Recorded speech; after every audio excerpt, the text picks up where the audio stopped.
रामेश्वरी आणि information zone या माझ्या यूट्यूब चॅनलवर तुम्हा सगळ्यांचं मनापासून स्वागत। आजचा व्हिडिओ थोडा वेगळा आहे, अतिशयच वेगळा आहे। मळ्यात आलेली आहे आणि ते तुम्ही बघा व्हिडिओत। मळ्यात काम करतायत आणि आता मी त्यांना घेऊन चालली आहे पेज। या मळ्यात काम करणं, बिन लागवडी खालील असलेली जागा लागवडीत आणणं वाटतं तेवढं सोपं नाही।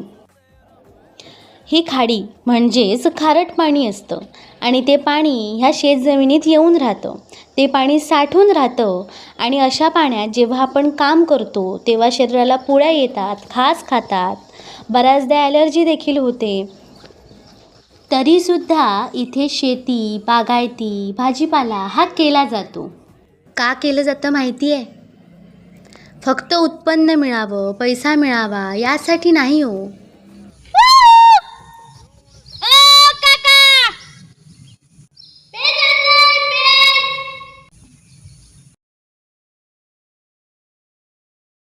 त्या भूमिमातेचं जतन करण्यासाठी, ती जमीन पडीक राहू नये यासाठी या गोष्टी केल्या जातात।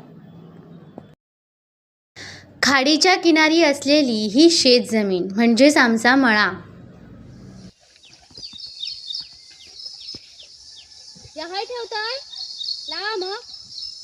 या मळ्यात बागायती, शेती तसेच भाजीपाला सुद्धा केला जातो।